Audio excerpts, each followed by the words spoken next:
예, 찬송가 620장 여기에 모인 우리 찬송함으로써 이번 주 예배 드리도록 하겠습니다. 찬송가 620장입니다.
여기에 다음은 301장 지금까지 지내온 것 찬송하도록 하겠습니다. 지금까지 지내온 것 찬송하도록 하겠습니다.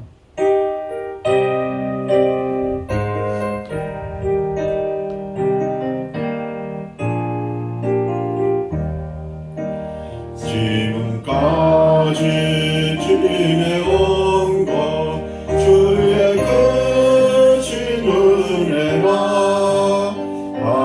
없는 주의 사랑 어찌 이루 말하랴 자라게라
주님 다시 배울 날이 날로 날로 다가와 무거운 짐 주께 맡겨 벗을 날도 멀지 않네. 나를 위해 예비하신 고향집에 돌아가 아버지의 품 안에서 영원토록 살리라. 이어서 214장 나 주의 도움 받고자 214장 나 주의 도움 받고자 전송하도록 하겠습니다.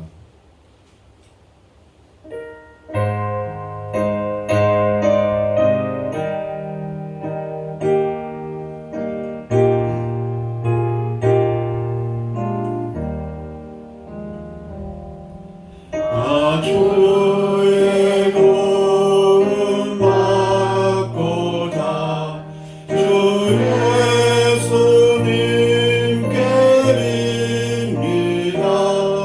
그분 허락하시사 날마다 주소서. 내 모습 이대로 주 받아주소서.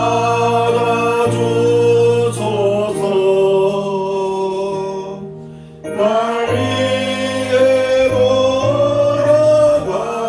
돌아가신 주 날마다 주소서. 큰 죄에 빠져 영주는 날 위해 피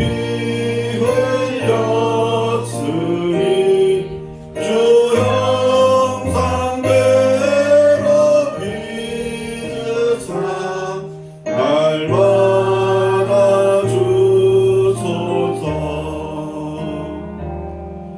내 모습 이대로 주 받아주소서.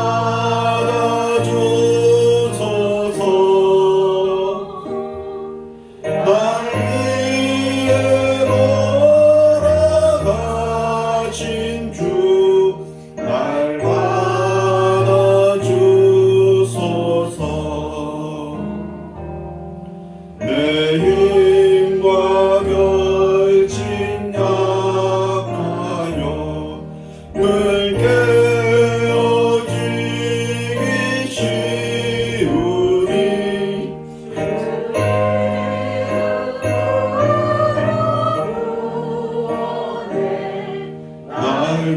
날마다 주소서. 내 모습 이대로 주 받아주소서. 날 위해 돌아가신 주 날마다 주소서. 내 희은 서신 발 앞에 나 꿇어 엎드렸으니 그 크신 역사 이루게 날마다 주소서. 내 모습 이대로 주 받아주소서.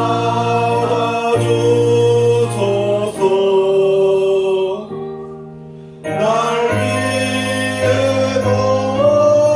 돌아가신 주 날마다 주소서.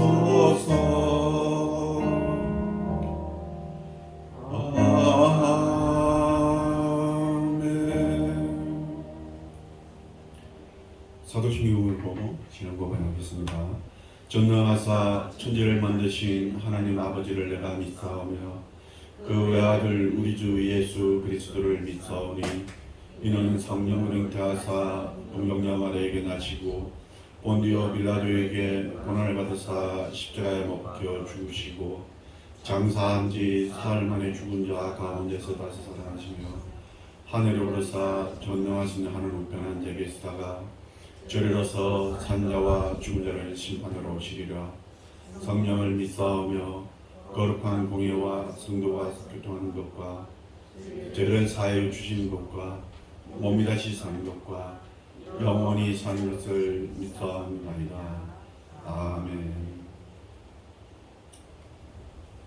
찬송가 23장 만 입이 내게 있으면 1절만 찬송하도록 하겠습니다.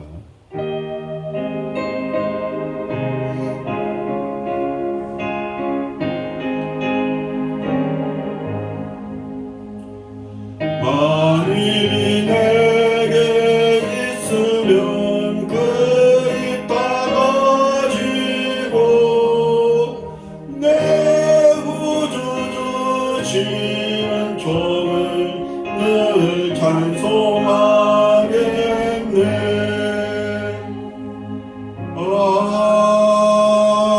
아멘.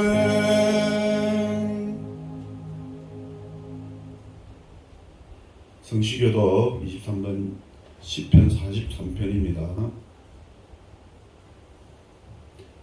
교독하겠습니다. 하나님이여 나를 판단하시되 경건하지 아니한 나라에 대하여 내 송사를 변호하시며 간사하고 불의한 자에게서 나를 구하소서. 주는 나의 힘이 되신 하나님이시거늘 어찌하여 나를 버리셨나이까. 내가 어찌하여 오르시려 말미암아 슬프게 하리나이까. 주의 빛과 주의 지혜를 보내시어 나를 인도하시고 주의 거룩한 선과 주께서 계시는 곳에 이르게 하소서. 그런즉 내가 하나님의 제단에 나아가 나의 큰 기쁨에 하나님께 이르리이다. 하나님이여 나의 하나님이여 내가 스스로 주를 찬양하리라. 내 영혼아 내가 어찌하여 낙심하며 어찌하여 내 속에서 불안해하는가. 너는 하나님께 소망하니까 그가 하나 오심으로 말미암아 내 하나님을 여전히 찬송하리라. 이 시간에는 각자 소원하고 기도하는 기도의 제목을 가지고 또 우리 이런 교회를 위해서 이 나라 대한민국을 위해서 합심해서 기도하도록 하겠습니다. 기도하겠습니다.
사랑하는 하나님 감사합니다. 이 시간 우리 이롭교회 성도님들 간절히 소원하는 기도의 점을 가지고 기도드렸습니다. 그 기도가 다 이루어질 수 있도록 좀 허락하여 주시옵소서. 각자 여러 가지 문제로 걱정하며 근심하는 가운데 있습니다. 그 모든 걱정과 근심을 주님께서 들어주시고 수고하고 무거운 짐진 자들아 다 내게로 나오라 내가 너희 짐을 들리라 하신 그 말씀을 따라 이 시간 우리의 짐을 주님 앞에 모두 내어놓고 돌아갈 때는 가벼운 마음으로 돌아갈 수 있도록 주님 함께하여 주시옵소서. 우리가 살아가는 동안에 여러 가지 모양으로 힘든 일들이 다가오고 있습니다. 그때마다 우리가 기도할 때에 그 기도가 응답되게 하여 주시옵고, 그 기도의 응답이 우리가 원하는 대로 되어지지 않더라도 우리가 감사함으로 하나님의 은혜를 받아들일 수 있도록 주님 함께하여 주시옵소서. 이런 기회를 지금 기억하여 주시옵고, 이 기회를 통하여서 하나님이 뜻하신 모든 계획들을 다 이룰 수 있도록 주님 함께하여 주시옵소서. 많은 죽어가는 영혼들로 이 교회가 채워지게 하여 주시옵고, 주님의 사랑으로 넘치는 교회가 될 수 있도록 주님 함께하여 주시옵소서. 이성 목사님을 지금 붙잡아 주시옵고, 교회를 위하여 수고할 때에 그 수고가 헛되지 않게 하여 주시고, 많은 열매를 맺을 수 있도록 주님 함께하여 주시옵소서. 나라 대한민국을 주님 기억하여 주시옵고, 온전히 하나님을 경외하는 하나님의 뜻을 따르는 주님 이 나라 대한민국이 될 수 있도록 주님 함께하여 주시옵소서. 대통령으로부터 모든 위진자들을 주님 함께하시고, 하나님의 살아계심을 깨닫고 하나님을 두려워하며 경외하는 정치가들이 될 수 있도록 주님 함께하여 주시옵소서. 이 모든 말씀 우리를 사랑하시는 예수 그리스도의 이름으로 기도드렸습니다. 아멘. 네, 446장 주 음성 외에는 1절만 보도록 하겠습니다.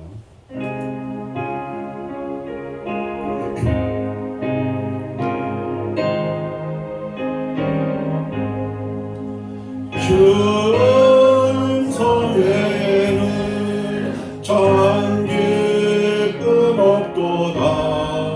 날 사랑하신 주 늘 계시옵소서. 기쁘고 기쁘도다. 항상 기쁘도다. 나 주께 왔사오니 못 주옵소서.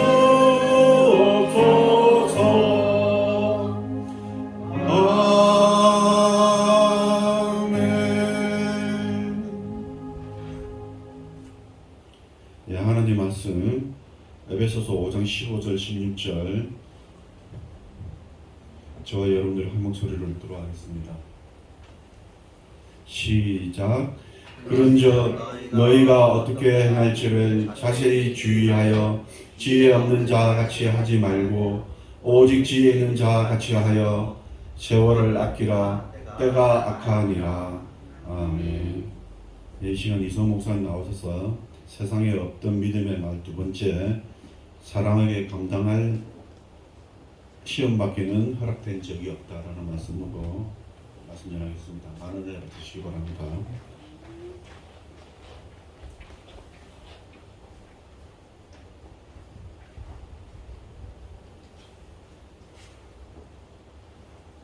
네, 기도하시겠습니다.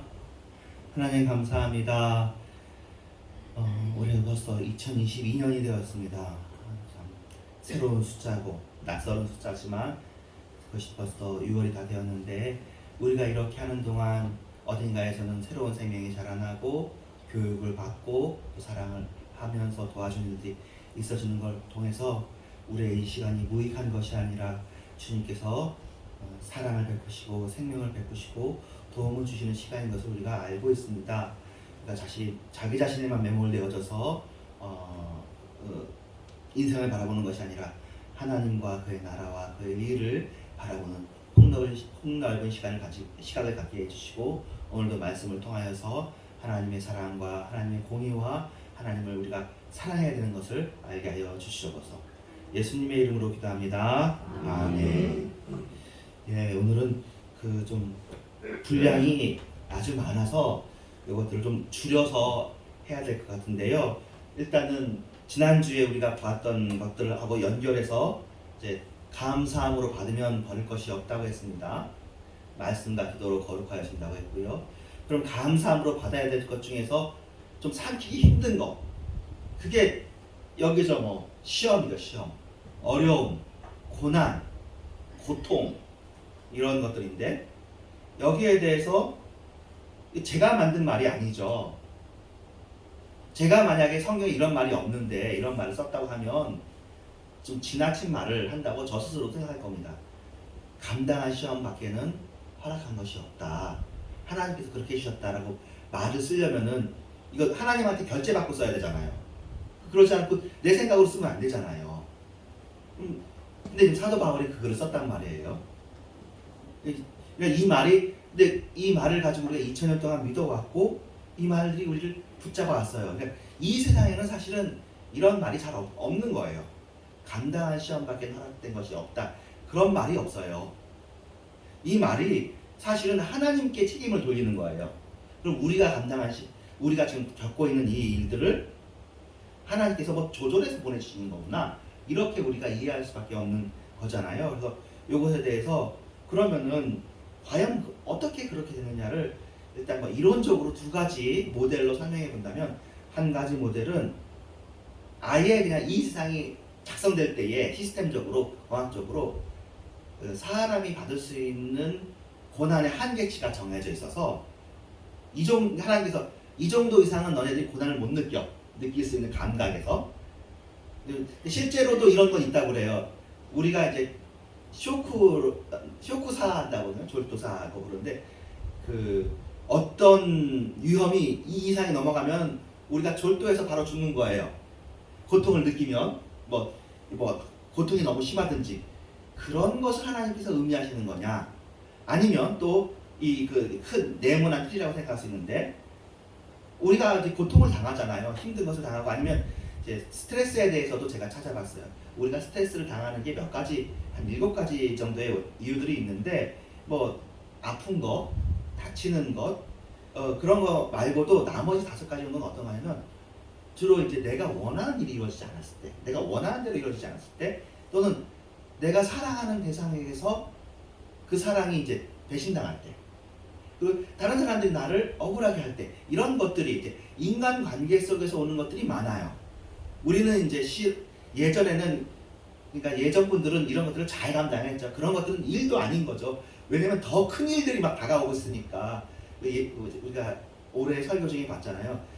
전쟁으로 인해서 죽는 사람 숫자가 10분의 1로 줄었고, 재해로 죽는 사람의 수가 10분의 1로 줄었고, 가난 때문에 죽는 사람도 10분의 1로 줄었어요. 그러니까 예전에는 가난, 호한, 마마 이런 거 있잖아요. 그리고 또 기근, 가뭄, 홍수, 이런 것들이 우리 막 휩쓸어 가니까 이런 것들이 우리가 감당해야 될 일들이었어요.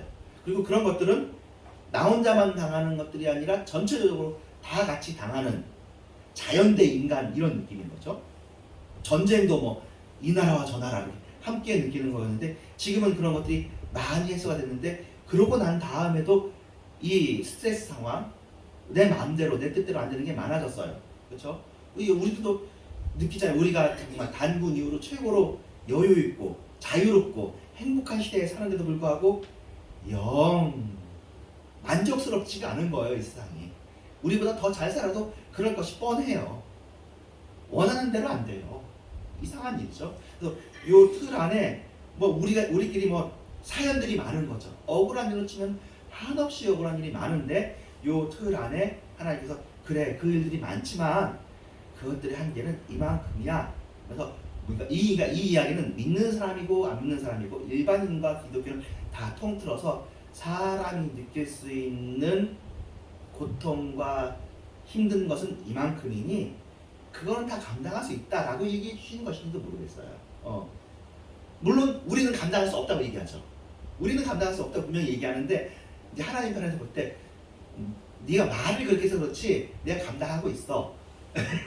그렇게 얘기하시는, 어떻게 보면 우리 마음하고 떠나 계시죠. 이쪽의 설명은 초월적인 하나님인 거예요. 우리를 떠나 계시는, 우리의 고통에서 초연해 계시는, 우리 각자 개별적인 고통과 아픔이 있는데, 그래, 네가 어떻게 보면은 힘들지만 그거는 감당할 수 있는 범위야. 네가 몰라서 그렇지 객관적으로 감당할 수 있는 범위다라고 이야기한다라고 우리가 생각할 수 있어요. 두 번째는 하나님께서 하나님 개별 모든 사람들에게 일반적으로 이렇게 얘기하시는 그런 내용이 아니라 정말로 사람들마다 처지와 마음의 힘과 연약함의 정도가 있잖아요. 근데 개별적으로 개인들에게 누구누구한테는 이런 시험 이상은 허락하면 안 돼. 누구누구한테는 이렇게 몇 개 안 되라고 개별적으로 해주시는 거다라는 생각이 있을 수 있어요. 이것들도 일리가 있죠. 그렇죠? 예. 아까 거는 하나님의 초월성을 강조한다면 하나님의 내재성, 문제성, 개별성을 강조하는 거죠. 하나님께서 개별적으로 그래서 이것 때문에 이제 우리가 흔히 얘기하는 소리가 나오는 뭐냐면 하나님 저를 너무 좋게 보시나 봐요. 전 감당할 수 없는데 왜 이렇게 힘든 거 주셔가지고 나는 힘이 없는데 이걸 보내주셨다는 것은 나한테 힘이 있게 보시는 모양인데 저는 이걸 감당하지 못해요. 이런 이야기들이 나오는 거예요. 근데 지금 뭐 각자 질병에 걸릴 수도 있잖아요. 그렇죠?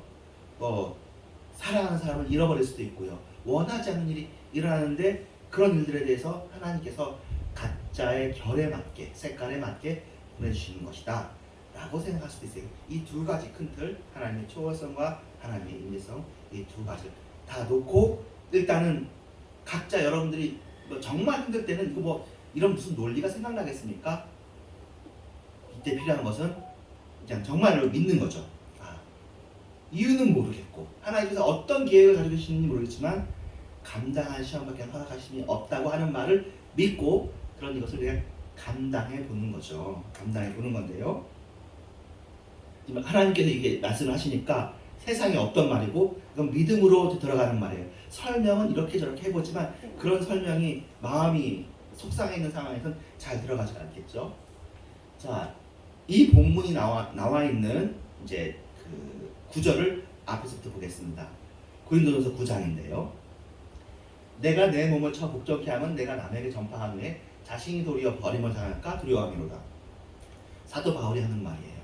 뭐냐면 내가 사도로서 전도하고 다른 사람에게 은혜를 끼치고 하는데 내가 이렇게 난 하나님의 은혜 안에 있는 사람이잖아요.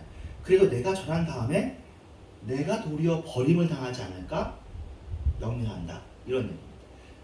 여러분들은 이런 생각 해보셨는지 모르겠지만 저는 해본 적이 있죠. 예, 저도 열심히 하나님을 믿는 사람이고 하지만 왜냐면 나중에 나이 들어서 이상하게 되는 일들을 너무 많이 보니까 나도 사람이고 저분도 사람이신데 저분도 참 옛날에 귀했는데 이상하지? 좀 안 믿는 것 같으시지? 그런 나도 그럴까봐 그런 염려를 하게 되는데 여기 이제 그게 있는 거예요. 그래서 어떻게 해야 한다는 거예요? 내 몸을 쳐 복종케 함은 이 본문 굉장히 자주 인용되고 기억해야 될 본문입니다. 구원을 이루려 할 때 우리가 이미 예수님을 안에서 구원을 받았잖아요. 하지만 그 이후에도 쳐서 복종시키려고 하고 애쓴다 그런 이야기이긴 합니다만 자, 근데 이 본문 다음에 나오는 이야기들이 이제 이 본문하고 관련되어 있는 거예요. 이 본문 다음에 나오는 이야기가 이제 그 출애굽 이후에 광야에서 이제 사람들 이렇게 하는 거 나오거든요. 자 봅시다. 그러니까 이 본문의 뜻은 출애굽을 했다는 것은 구원을 받았다는 얘기잖아요. 구원받은 사람들인데 구원받은 사람들이 이 사람 구원받았다고 해서 다 구원받는 것이 아닌 것 같다. 그리고 그 실제로 여기 뒤에 읽으면 설명하겠지만 구원받은 이 사람들이 1세대는 쭉 지나가고 2세대만 망하고 2세대만 살아남잖아요. 그러니까 출애굽한 사람들은 원망하다가 쓰러지고 그들이 낳은 자녀만 들어가잖아요. 그러니 우리는 한 몸인데 우리가 2세대처럼 가나안 땅에 들어가는 사람으로 살 것이냐 아니면 1세대처럼 원망하다가 광야에서 죽는 그런 인생으로 살 것이냐 너의 인생의 마음의 방향을 결정하라라는 그런 본문인 거예요. 그래서 내가 바울이 남에게 전파한 후에 나도 1세대 그 출애굽을 했으나 원망하는 사람처럼 원망하다가 망할 것이냐 그러지 않고 2세대처럼 가나안 땅으로 들어가는 사람이 되자 요런 본문 속에서 아까 이제 감당할 시험 여기 나오니까 좀 봅시다. 형제들 나는 너희가 알지 못하기를 원치 아니하오니 우리 조상들이 다 구름 안에 있고 바다 가운데 있었어요. 구름과 바다가 다 세례를 의미한다는 거죠. 불과 구름 기둥 그리고 바다를 건넜잖아요. 그러니까 세례를 의미해. 세례를 받았으면은 요새 교회에서도 세례 받았으면 믿음을 인정받는 거잖아요. 또 다 같은 신령한 음식을 먹었잖아요. 만나를 먹었다는 것이고 요새식으로 말한다면 설교 말씀도 듣고 예배도 듣고 다 한다는 얘기예요. 다 같은 신령한 음료도 마셨어요. 성만찬도 다 하고 뭐 주 안에 있어. 그런데 그들이 또 그들을 따르는 신령한 반석으로부터 이제 그 반석은 그리스도에게서 나오는 그 생수의 강물이 그들이 맛보았어요. 그러나 그들의 다수를 하나님께서 기뻐하지 않았냐? 혹시 나도 그러면 어떡하지? 바울이 생각하는 거예요. 그들도 그렇게 되지 않았냐? 그들도 출애굽했고 만나 먹고 다 했는데 그들이 광야에서 멸망을 받았다. 이러한 일들을 우리에게 본보기가 돼요. 우리로 하여금 그들이 악을 즐겨한 것 같이 즐겨하는 자가 되지 않게 하죠. 그러면 그들처럼 하면 안 되잖아요. 그들이 하는 것이 악을 즐겨한 거로 여기 묘사하고 있어요. 어떤 의미에서 그들을 악을 즐겨한 걸로 얘기하느냐? 그들이 우상 숭배했다 얘기하는 거예요. 그들 가운데 어떤 사람들과 같이 너희는 우상 숭배하는 자가 되지 말라 기록된 바 백성들이 앉아서 먹고 마시고 일어나서 뛰논다 한과 같으니라. 요거는 이제 설명을 하는 게 좋죠. 그때 이제는 여러분들이 머릿속에 익숙해지도록 이제 그 발람 선지자를 통해서 이스라엘을 저주하려고 했는데 이제 발람 선지자가 그 저주하지 않았어요. 하나님께서 막았거든요. 당나귀 사건도 있고 그래가지고 막았어. 그러고 난 다음에 발람 선지자가 내가 저주는 못하겠다. 하나님께서 막는다. 하지만 지혜를 하나 주겠다. 그 미디안 여자들 해가지고 우상 숭배를 하게 해라. 그러면 하나님이 이들을 미워할 것이다. 그래가지고 우상 숭배하도록 여자들을 보내고 그렇게 해서 먹고 마시고 즐겁게 했어요. 그러니까 정말로 하나님께서 진노해가지고 그냥 하나님께서 죽여 들어가기 시작하는데 그때 비느하스라는 사람이 참으로 그 이방 여인과 우상 숭배하는 그런 사람을 찔러 죽여요. 두 남자 여자를 관통하는 그 비느하스의 창 사건이거든요. 이 사건은 나중에 이 비느하스를 비롯한 레위 계파가 제사장이 되게 하는데 중대한 단초가 된 사건입니다. 정결해야 된다. 그런 이야기예요. 그래서 일단은 고린도서 10장 사건에서는 우상 숭배라고 볼 수 있는데, 자 그러면 우리는 우상 숭배하거나 그렇지도 않잖아요. 그런데 여러분들이 뭐 우상 숭배하나요? 뭐 많이 깨끗해졌죠. 그렇지만 마음 중심에서는 무엇이 우상 숭배라고 우리가 알고 있죠? 탐심이 우상 숭배잖아요. 부러워하는 마음, 시기하는 마음, 질투하는 마음. 우리가 이것은 이미 르네 지라르의 뭐 욕망의 삼각형이니 이런 것들에서 질투 사회 이런 말 통해서 여러분에게 잠깐 알려드리고 있어요. 자본주의는 부러워하는 마음으로 이루어진 사회예요. 그리고 이게 나쁜 건 아니고 이게 이 세상을 움직여 나가는 힘이에요. 보고 배우고 따라하고 그러니까 더 좋은 것을 향해서 보고 나아가도록. 현재 10대 애들은 뭐 인스타그램이라고 우리들은 잘 쓰지 않는 어플인데 그 사진 찍는 어플이거든요. 근데 여기에서 이제 자기도 좋은 모습만 찍잖아요. 좋은데 여행을 갔을 때 예쁜 걸 입고 했을 때 자기 몸이 아주 예쁜 몸일 때 그렇게 하는 걸 보면 우리의 마음속에 나도 그렇게 하고 싶으니까 뭐 건강해지고 예뻐지고 그렇게 하는 건 좋은데 다 그렇게 못하니까 마음속에 이제 갈등이 생기고 이런 사람들은 우상이 되어서 이래요. 사실은 이 우상 숭배를 치료하는 약은 그것뿐이죠. 지족하는 마음이 있는 거죠. 범사에 감사하는 마음. 그래 나는 이 인스타에 나오는 뭐 셀러브리티처럼 유명인들처럼 날씬하지도 않고 예쁘지도 않고 뭐 몸이 좋지도 않고 뭐 얼굴이 잘생기지도 않고 부자도 아니고 막 그래. 하지만 감사해야 되잖아요. 감사하지 못하면 자칫하면 10장 7장의 사건이 나의 일, 우리 자녀의 일이 될 수도 있는 거예요. 우리 교회의 일이 될 수도 있는 거예요. 그렇죠? 10장 8절. 음행과 시험이에요. 그들 중에 어떤 사람이 음행하다가 하루에 23,000명이 죽었으니 우리는 그들과 같이 음행하지 말자. 그들 가운데 어떤 사람들이 주를 시험하다가 뱀에게 멸망하였나니 우리는 그들과 같이 시험하지 말자. 진도가 나가게 있으니까 이거 두 개도 같이 그냥 묶어서 우리가 뭐 음행하지 않지만 이것도 역시 우상숭배랑 같은 개념이라고 보고 시험하는 것도 우상숭배랑 같은 개념이고, 그러니까 음행과 그 시험도 하나님 외에 다른 하나님을 이것을 이 뒤에 보면 제가 보기엔 10장 10절이 앞에 쭉 이어져다가 10장 10절이 원망하는 마음이 핵심이 아니겠는가. 원망하는 마음이 생긴 거예요. 출애굽을 했어요. 하나님께서 출애굽을 시켜가지고 그 안에서 사실은 기적으로 살고 있죠. 광야에서. 불과 구름 기둥이 기적이고 만나가 기적이에요. 그런데 기적이 일상화되면 우리는 거기에 익숙해집니다. 이건 당연한 거예요. 하나님께서 우리에게 이만큼은 당연히 해줘야 되는 거예요. 그리고 그 이외의 것을 바라보기 시작합니다. 그리고 그 이외의 것이 사실은 바라볼 만한 곳입니다. 애굽이었어요. 애굽은 그 당시에 최고의 선진국입니다. 아주 화려한 사치품들이 있고 좋은 음식이 있고 아주 예쁘고 멋있는 남자 여자들이 있었겠죠. 부자들이 있는 곳이었겠죠. 사실은 애굽에서 포로로 노예로 아무것도 없이 지냈던 사람인데도 불구하고, 그리고 강제 노역을 했던 이스라엘 사람인데도 불구하고 광야에 나와서 하나님의 은혜에 익숙해지다 보니까 은혜는 있고 세상 것이 보이기 시작합니다. 우리 속에도 그런 것이 혹시 있지 않습니까? 그래서 이것이 이제 10장 10절에 상하는 역시 이것을 치료하는 약은 원망하는 마음을 우리 속에 있으면 생길 수도 있겠죠. 사람이니까. 눈에 보이면 비교하는 마음이 생기잖아요. 좋은데 나는 그걸 못하고 있잖아요. 그러니까 확 마음이 생기더라도 그 마음을 지나가게 하시고요. 나 자신을 감사하게 받고 하나님께서 내게 베풀으신 은혜를 감사하게 생각하는 마음이 우리에게 불러일으키도록, 이거는 인위적으로 우리가 해야 되는 거예요. 감사함으로 받는 게 자연스럽게 되지 않아요. 감사함으로 받기로 작정을 해야 되는 거예요.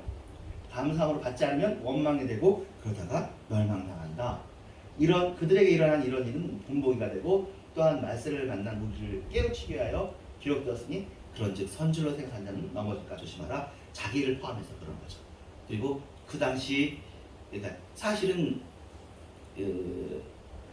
출애굽 사건은 거울로 우리를 위해서 경계롭기 때문에 기록된 거고, 고린도 교회를 향해서 너네들도 조심해야 된다. 원망하는 마음 생기지 않도록 조심해라. 감사하는 마음을 해낸다 이야기입니다. 그런데 그 원망의 상황인데 사실은 시험이잖아요. 시험 당할 때 감사하기가 쉽지가 않죠. 어떻게 보면 이 본문에 와서 다시 그 광야에서 죽었던 1세대 이스라엘 사람이 싹 일어나는 거예요. 우리도 힘들었다고. 솔직히 생각하면 힘들죠. 40년 동안 빙글빙글 돈다는 게 얼마나 힘들어요. 그리고 그들의 말이 맞아요. 맨날 만나면 먹으니까 질려 죽겠어요. 다른 것도 좀 먹고 싶다고 그래요. 다른 건 목록 중에 부추, 마늘 이런 거 있어요. 우리도 그런 거 좀 먹고 싶다. 그들의 입장을 들어보면 일리가 있어요. 이해할 만해요. 힘들잖아요. 그런데 그렇게 하지 말라는 거예요. 일리가 있다고 거칠게 들어가는 것이 아니라, 우리가 그러니까 여러분들이 각각의 당하는 시험들이 이제 있습니다. 어떤 면에서 하나님 참 공평하신 게 한 번도 어려운 일을 안 당하고 인생을 마무리하는 사람들은 없는 것 같아요. 그걸 막기 위해서 권력도 있고요, 부요도 있고 명예도 있고 하는데, 부와 권력과 명예를 다 뚫고 힘든 게 들어옵니다. 일단 하나님의 큰 창이 있죠. 죽음을 못 막아요. 죽음을 못 막, 근본적으로 늙는 걸 못 막고, 추해지는 걸 못 막고, 병드는 걸 못 막고, 그들도 역시 그들 안에서 좀 돈과 명예와 권력이 그들 똘똘 뭉치고 사랑으로 하나가 되고 연합되게 해야 될 텐데 그렇게 안 되는 거예요. 이상한 일입니다. 그래서 우리가 당하니까 이 세상 모든 사람들에게 공평하게 어떤 의미에서는 시험이 닥쳐옵니다. 우리들도 지금은 평안하지만, 또 지금도 힘든 분이 계시지만 언젠가는 시험이 다가오는 거예요. 그런 시험이 다가올 때에 우리가 넘어지는 사람처럼 넘어지지 말자. 그러면 우리가 넘어지지 않으려면 어떻게 생각을 가져야 되느냐? 우리에게 온 이 시험이 감당한 시험이라고 하나님께서 말해주는 것을 믿는 수밖에 없는 거예요. 우리 뭐 안 믿어지죠. 머리가 이해가 안 되죠. 네. 일단 감당할 시험. 속으로 한번 따라해보죠. 감당할 시험. 감당할 수 없. 이게 사실은 이게 그 1세대와 2세대가 이렇게 쫙 갈라진다는 것처럼 우리 말에서도 갈라지는 거죠. 어떤 상황이든지 감당하지 못한다고 말하면 감당하지 못하는 거예요. 아무리 작은 일도. 근데 아무리 큰 일도 감당한다고 말하면 감당할 수 있는 거예요. 이 세상에 온 역사상에 있었던 큰 일들이 다 그런 거예요. 감당 못하면 이제 이 뒤에 나오지만 다른 일들이 있는 거예요. 이 일이 참 어떻게 보면 매정해 보이기도 합니다. 내 고통은 모르잖아요. 내가 당한 고통은 다른 사람이 모르잖아요. 그리고 재밌다고 해야 되는지 특별하다는 게 예전에는 동시에 당하는 고통들이 공동적으로 당하는 고통들이 많았다면 지금은 다 개별적이에요. 그리고 내가 고통당할 때 다른 사람이 고통당하지 않아요. 그러니까 더 대조가 되는 거죠. 나만 힘든 거죠. 근데 어떻게 보면 이건 현실인 게 사실은 내가 괜찮을 때 지금도 누군가는 힘든 사람이 있는 거예요. 그 힘든 사람은 더 힘들죠. 다른 사람은 행복하게 편안하게 살고 있는데 나한테만 이 일이 닥쳤으니까 얼마나 힘들고 억울하고 분하고 힘들겠어요. 그렇죠. 근데 그 일이 이제 나중에는 이제 무슨 돌아가는 것처럼 또 우리 중에 누군가에게 그 일이 닥치죠. 크고 작음의 정도 차이겠지만 힘든 일이 닥치고 그런데 그 일에 대해서 주의해야 될 점은 옆에서 야 성경 말씀에 넌 이걸 감당할 수 있다고 했잖아 라고 얘기해 주는 거는 굉장히 신중하고 조심하게 해야 되는 걸로. 예전에는 우리가 이제 그 말씀이 처음 들어오고 우리가 처음 사랑이 있고 처음 교회처럼 막 이렇게 움직일 때는 우리가 이렇게 해 됐었지만 지금은 우리가 좀 더 섬세해졌잖아요. 이 말은 하나님이 주시는 말이고 그 다음에는 개인이 받아야죠. 옆에서는 기도만 해주고요. 그냥 그들의 마음을 공감해 주는 것이 우선하고 좋은 것 같습니다. 얼마나 힘들겠는가, 얼마나 아프겠는가. 그리고 아까 말했죠. 하나님께서 너희와 함께 하신다. 근데 공감도 공감이지만 사실 이 공감으로 답은 나오잖아요. 궁극적으로는 이것을 이겨내야 되잖아요. 그러려면은 기도해 줘야 되는데 그 사람이 이 상황 위로 올라가야 되는 거죠. 이거를 감당할 시험이라고 마침표를 찍어줘야 되는 거예요. 우리 마음속에 그 훈련을 많이 합시다. 어떤 상황이 우리에게 다가올지 모르지만 너무 겁내지 마시고 그 상황은 감당할 시험이다. 하나님께서 감당할 시험밖에는 허락하신 적이 없다. 이것을 머릿속에 많이 굴리고 마음속에 많이 연습을 해야 돼요. 여기에 이유가 보세요. 하나님은 미쁘사 오직 하나님은 미쁘셔서 하나님의 속성 때문에 하나님은 미쁘신 분이기 때문에 우리가 믿을 만한 분이라는 뜻이거든요. 하나님은 신실하신 분이기 때문에 너희가 감당치 못할 시험당함을 허락한 적이 없다. 허락이라는 단어도 아주 신학적인 단어예요. 이 세상에 이루어지는 일이 하나님의 선하시고 기뻐하시고 온전하신 뜻만 이루어지는 게 아닙니다. 하나님의 선하시고 기뻐하시고 온전하신 뜻이라는 말은 로마서 12장에서 제가 가져온 말이에요. 그 하나님의 뜻은 선하시고 기뻐하시고 온전한 뜻이 알아서 너희가 산제사를 드리라 해서 가져온 건데요. 하나님의 뜻이 진짜 다 이루어지면 하나님의 뜻은 정말 선하고요. 온전한 거예요. 그런데 우리에게 자유의지를 주셔가지고 허용되는 일들이 너무나 많은 거예요. 그러니까 그 허용되는 일들이 우리가 흔히 알고 있는 죄와 악이 허용되는 거죠. 그러니까 하나님이 악을 참 못 보시거늘 어떻게 이런 일을 두게 하십니까? 라는 게 딜레마죠. 죄와 악이 없는 빈공에 죄와 악의 가능성이 없는 세상을 만드셨으면 좋겠다고 생각하는데 우리 하나님은 우리가 태어난 이 세상은 죄와 악이 허용된 세상에 있는 거예요. 그 죄와 악은 하나님의 뜻이 아니에요. 그렇지만 그러니까 선하신 뜻은 아니에요. 하지만 하나님께서 허용하셨습니다. 이 허용이라는 말에 어쩌면은 감당하리라는 말이 서 있는지 몰라요. 하나님이 허용한 범위가 있는 거죠. 우리가 감당치 못할 것을 허용하지 않는. 물론 우리는 여기서 속상하죠. 왜 허용하셨냐? 허용하지 말지. 이제 여기서 우리가 하나님과 서 있습니다. 하나님 우리를 왜 죽게 만드시고 우리에게 병이 들게 하시고 우리가 늙게 하시고 모든 불합리하고 부조리한 일들이 왜 헤어지게 하시고 배신당하게 하시고 억울하게 하시는지 이런 모든 일들이 우리 앞에 있습니다. 우리가 다시 한번 광야에 있는 이스라엘 사람이 되는 거죠. 그런데 우리가 우상 숭배하다가 망하겠습니까? 음행하다가 망하겠습니까? 원망하다가 망하겠습니까? 그래서는 안 되는 거죠. 우리와 그들 우리를 이미 구원해 주셨는데 구원해 주신 우리에게 하나님께 다시 따라서 하나님 왜 그렇게 하십니다라고 이야기할 수 없는 거잖아요. 이해는 사실은 이 유대인들도 다 이해를 못했죠. 왜 그렇게 해야 되는지. 근데 여기에 믿음이 있습니다. 너희가 감당하지 못할 시험 당을 허락지 아니하시고 시험 당하지 또한 피할 길을 내사. 어떻게 되시는지는 다 모르겠지만 이건 정말 이 말씀을 다 알고 아는데도 힘들다. 힘든 건 사실이에요. 힘이 안 들다고 볼 수 없어요.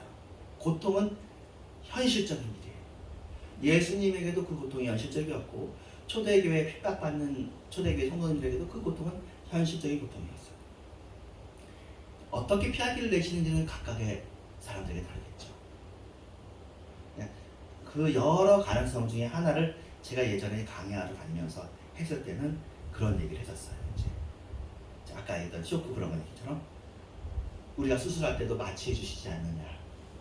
마취하면은 엄청나게 아픈 일들을 우리에게 하는데 우리가 감각이 둔해져서 못 느끼잖아요. 어쩌면 하나님께서 옆에서 볼 때 이 사람들이 너무 너처럼 힘든 일을 당하는구나 싶은데 막상 당하는 사람들도 물론 힘들어. 그런데 더 크게 힘들게 당할 수도 있겠지만 하나님께서 그 신경을 좀 둔하게 하셔서 마취하셔서 감당할 수 있을 정도로 마취해 주시지 않을까 이런 생각들이 있습니다. 이건 수많은 하나님의 손 중에 가능성 중에 하나니까 그럴 수도 있겠지. 혹시 기도하다가 생각나면 그렇게 기도하시면 되겠습니다. 지금도 우리가 알지 못하는 시험을 당하고 있는 사람들이 많아 있는 거예요. 아니 우리 안에도 있을 수 있어요. 차마 말하지 못하는 고민들이 있을 수 있을 거고 앞으로도 있을 거예요. 그런데 그 상황 속에서 우리는 원망하지 말자. 그 시험을 지난주에 말한 것처럼 감사함으로 받자. 감사함 없어도 좋아요. 받자 그냥 일단. 하나님이 허락하신 걸로 받자. 그래서 하나님을 미워할 수는 없는 거죠. 물론 이제 하나님이 왜 허락했느냐 하면 한이 없는데 하나님이 허락했으니까 이 일이 하나님 없는 상태에서 이루어진 것이 아니라 하나님이 미쁘신 하나님이 있는 상태에서 하나님이 이 상을 보시는 상황에서 이루어졌으니까 하나님이 책임지셔야죠. 하나님이 책임지신다는 게 너희로 능히 감당하게 하신다는 말에 나옵니다. 하나님께서 감당하게 해주시는 하나님이신 거예요. 주어가 하나님이죠. 감당하게 해주시는 하나님. 그래서 모든 상황은 나에게 주신 재료고 나에게 주신 연습장이라고 지금 편할 때 얘기하기 쉬운데 힘들 때 얘기하기 쉽지 않을 거예요. 근데 힘들 때도 이 이야기를 해야 돼요. 왜냐면 그래야 사니까. 그래야 넘어가니까. 그래서 이런 찬양을 하나 할 텐데 반주가 있으면 반주로 부르고 한번 불러보겠습니다. 불러보면서 지금까지 우리가 들었던 이야기들 시험도 감사함으로 받아보자. 모든 시험은 감당할 수 있다. 모르죠. 겁나죠. 네가 그런 말 했다가 진짜 시험 오면 어떡할래? 너 책임질 수 있어? 그게 쉽지 않은 일이지만 내가 책임지는 것이 아니라 하나님이 책임지는 걸로. 하나님께서 감당하게 하시는 걸로. 어떻게 피할 길을 주시는 걸로. 우리가 여기서 원망으로 넘어가지 말자. 멸망으로 넘어가지 말자. 모든 상황들을 한번 불러보겠습니다. 그냥 없이 부를까요?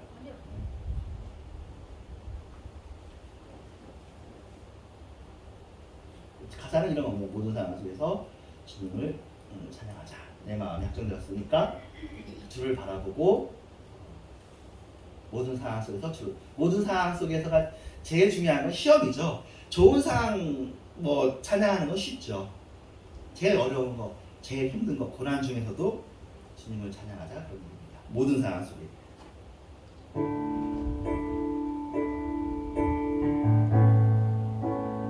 네. 모든 상황 속에서 너무 높게 한다고. 시작. 모든 상황 속에서 주를 찬양할지라.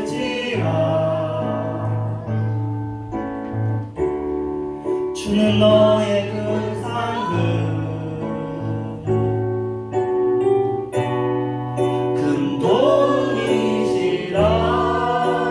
주의 얼굴 구할 때, 주의 얼굴 구할 때, 주의 영을 구사, 주의 영을 구사. 크신 사랑 안에서, 크신 사랑 안에서 주를 보게 하소서. 주를 보게 하소서. 내 영혼이 확정되고 확정되어 싸우니 믿음에 눈들어 주를 바라봅니다. 내 영혼이 확정되고 확정되어 싸우니 믿음에 눈들어 주를 바라봅니다.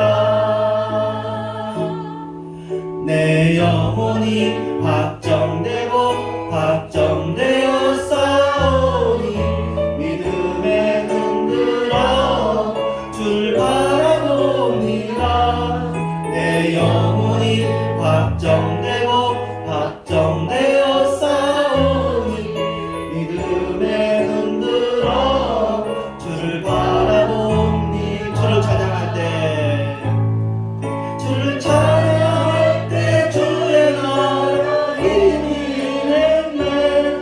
그 영원한 나라 오게 하소서.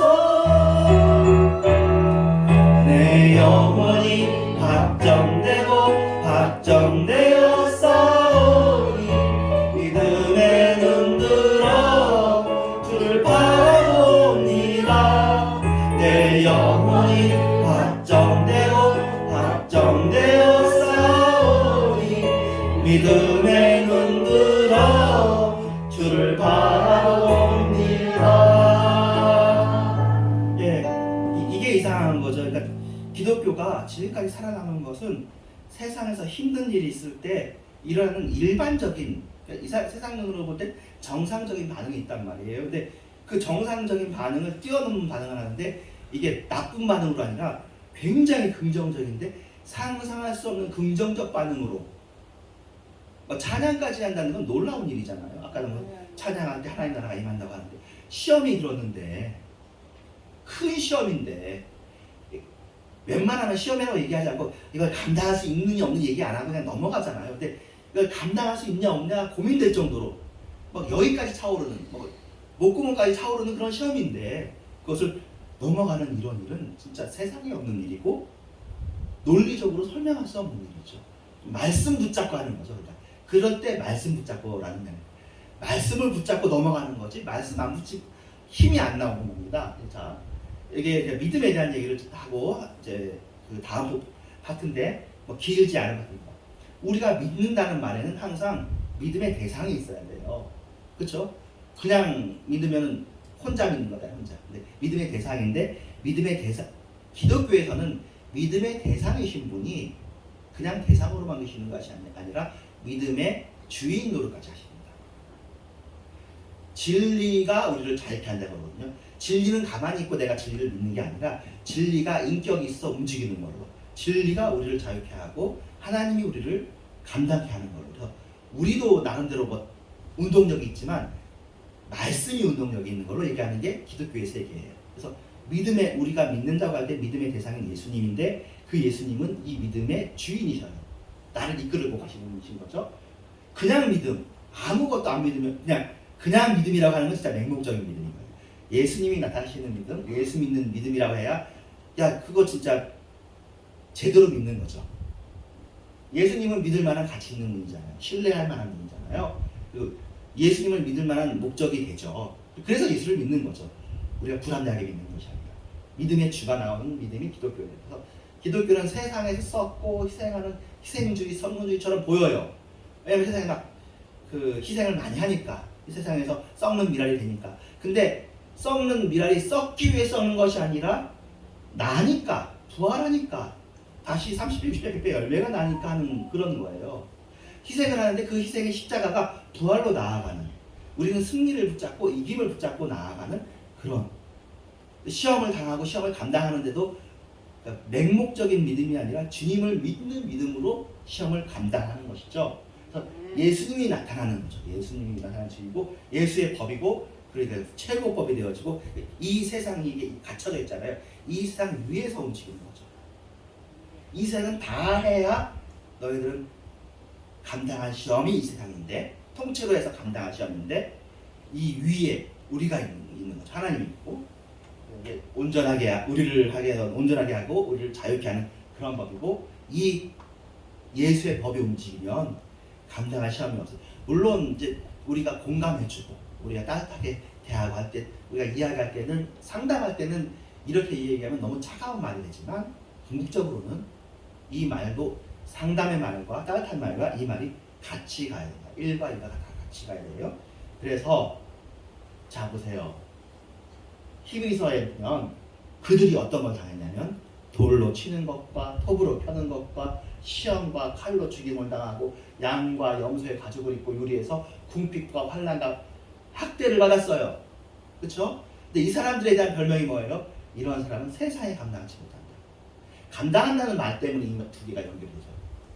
어떤 사람은 이 세상에 있는 시험을 내가 감당하지 못해 하고 이제 있는 사람이 있는데, 이 사람은 뭐예요? 세상이 뭐 시련을 몰아줘줬어. 이런 시련은 쉽게 받는 시험은 아니잖아요. 톱으로 펴는 거 이런 것들은. 그런데 세상이 이제 말해. 내가 너를 감당할 수 없어. 사람인데 세상이 감당치 못할 사람이 되는 거죠. 어떤 사람은 세상에서 오는 시험을 감당할 수 없고, 어떤 사람은 세상이 너를 감당할 수 없는, 세상 위에 있는 사람인 거죠. 그들은 광야와 산과 동굴과 토굴에 유리했는데, 근데 히브리서에서는, 히브리서 저자가 바울인지 아닌지 잘 모르겠지만 이렇게 얘기해요. 여러분을 두고 하는 얘기인데, 이 사람들은 이제 구약에 나온 사무엘, 삼손 이런 사람입니다. 다니엘. 믿음으로 말미암아 증거를 받았는데 약속된 것을 받지 못해서 예수는 못 만났다는 거예요. 이는 우리를 위하여 더 좋은 것을 얘기해서, 이 우리가 여러분이거든요. 신약 성도들. 우리가 아니면 그들로 온전함을 이루지 못한대요.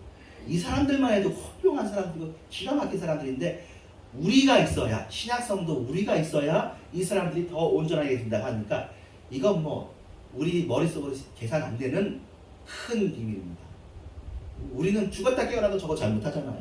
우린 저거 하기 위해서 살아가는데, 이 사람들도 예수님을 못 봤어. 우리는 예수님을 알고, 십자가를 이미 알고 하니 더 잘할 수 있지 않겠느냐라고 하는데, 아직 저런 시험은 안 왔죠. 아마 여러분 개별적으로 조절해서 각자의 성품과 색깔에 맞게, 그리고 마지막으로 제가 하는 말은, 하나님은 세디스트가 아니다, 이 얘기를 그냥 제가 만들어낸 말인데요. 하나님은 우리를 학대하기를 원하지 않습니다. 여러분의 고통받는 것이 하나님의 목적이 아닙니다. 사탄은 그것이 목적이고 지옥은 그것이 목적이에요. 하나님은 그렇지 않아요. 근데 사탄이 주권을 가지고 있는 것이 아니라 하나님이 주권을 가지고 있어요. 사탄도 있고 지옥도 있고 어둠도 있어요. 이 세상에, 아직 이 세상이 천국이 아니에요. 죄와 악이 있어요. 나중에 우리가 그 세상을 가겠죠. 죄와 악이 없는 세상으로. 그런데 감사한 것은 주님께서 하늘과 땅의 모든 것들을 가지고 계시면서 움직이시는데, 성도들이 당하는 시험, 아니 아마 불신자들에게도 마찬가지일 거예요. 그들의 모든 시험에 대해서 하나님 붙잡고 있는 거죠. 감당할 시험밖에는, 감당치 못할 시험은 허락하지 않으시고, 마지막에는 감당하게 해주신다. 속으로 따라하시다. 감당하게 해주신다. 하나님께서 우리를 감당하게 해주신 분이십니다. 하나님께서 해주십니다. 우리가 우리의 삶을 살지 말고 하나님과 동행하는 삶으로 사시기를 주님의 이름으로 축원합니다. 네, 기도하겠습니다.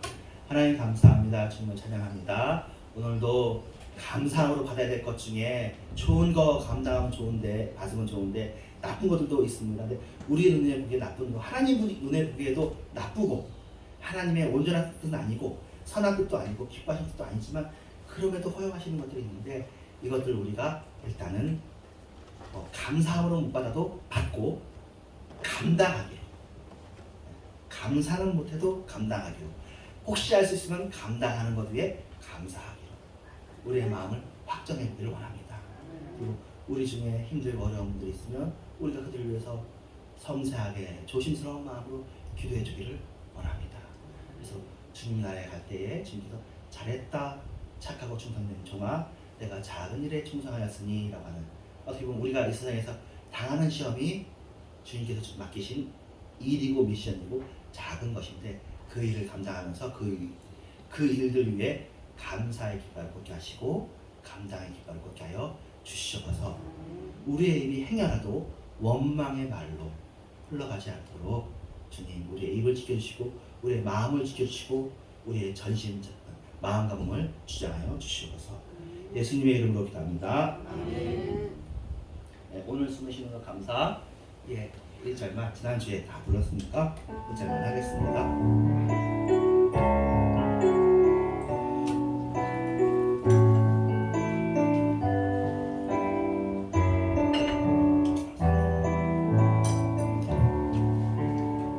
오늘 숨을 쉬는 것 감사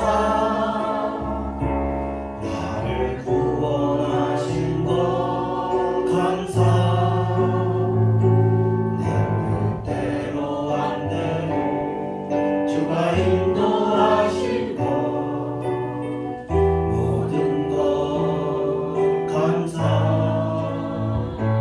내게 주신 모든 것 감사 때로 가져가신 것 감사 내게 고난 주셔서 주도 알게 하신 것 모든 것 감사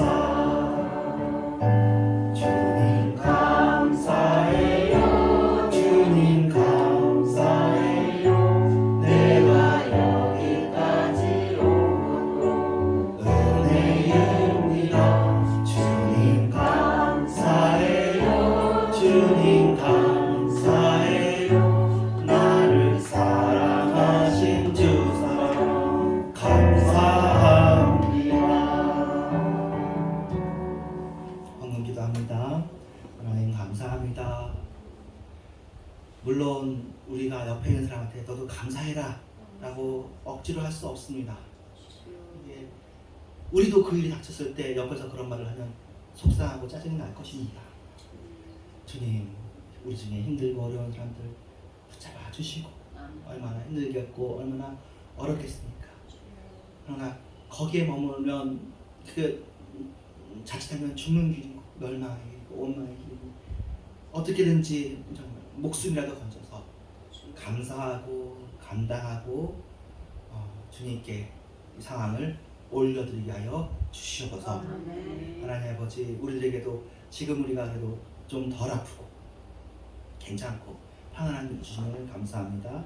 이때에도 주님께 예배드리고 힘든 거 어려울 때도 주님께 예배드리는 평생 예배드리는 삶으로 살게 하여 주시옵소서.